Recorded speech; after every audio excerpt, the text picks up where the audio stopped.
Hi, my name's Jane Broden. I'm an Associate Professor of Hospitality Management here at Wake Tech. And what we have done in the hospitality program is we have shared with the students how the practice of mindfulness can improve customer service. The sessions that you're going to see today are how mindfulness can improve interpersonal communications. I'd love to introduce you to our team in this. First, Jeff Hadley, our department head. Hey, Jane. Hey. And Lisa Wickham, she's our specialist, and she is also the owner of Fully Mindful. Yes, thank you, Jane. Jeff, can you share with us the plans that we have on implementing interpersonal mindfulness in these sessions? Sure. We have started initially just with the hospitality department, but we're now excited to be able to roll this out to the entire department.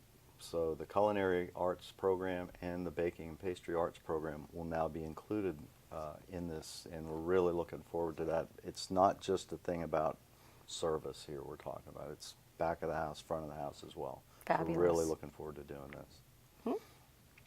And Lisa, could we get a bit more of a description about mindfulness so everybody kind of knows what we're talking about here? Yeah, absolutely. Mindfulness, one of the ways that we describe it is being in the present moment. And that is true. It is about being in the present moment. But it's also more than that. It's actually being present with ourselves in the present moment. So what do I mean by that? It's about being aware and open to whatever's arising in that moment, you know? So a more formal definition of mindfulness, and this is by John Kabat-Zinn, is paying attention in a particular way, on purpose, in the present moment, and non-judgmentally.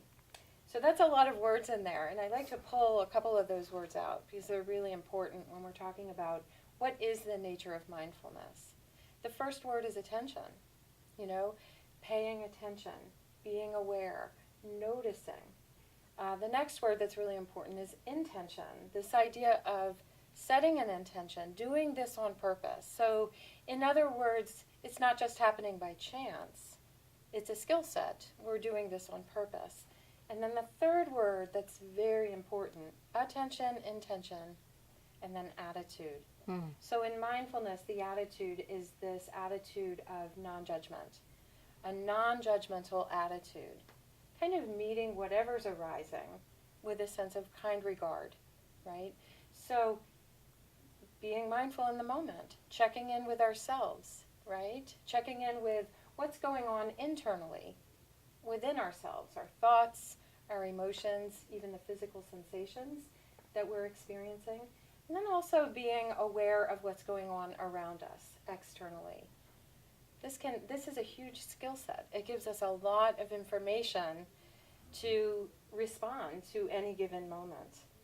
So another thing that I always like to say about mindfulness that I think it's really important for people to know is you already have it.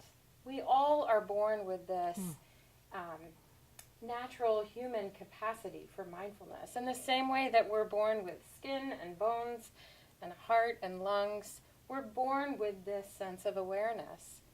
And so we can work on that. We can really improve it as a skill set, which can really benefit our lives in so many different ways. So. Great. You're going to lead us through an exercise, I think. Is that right? Yes, absolutely. So to know that there is one mindfulness and many, many different ways to practice mindfulness. The way that we thought we would practice it today as an example, as an experiment for you that you can work along with us and practice along with us, is really bringing in the senses. You know, this is all about culinary here in this program. So to think about the senses of taste and smell and flavor, right? So this exercise that we'll do is actually a practice with a little bit of food. And you'll hear me guide you through this, where I will guide you to pay attention to different things that arise that we don't often, you know, bring our awareness to.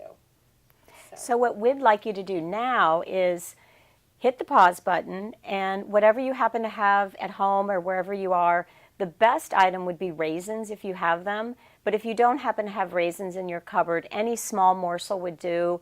Nuts, dried cranberries, chocolate, any small morsel. So you go ahead and get a few pieces of that and then join us and do the exercise with us.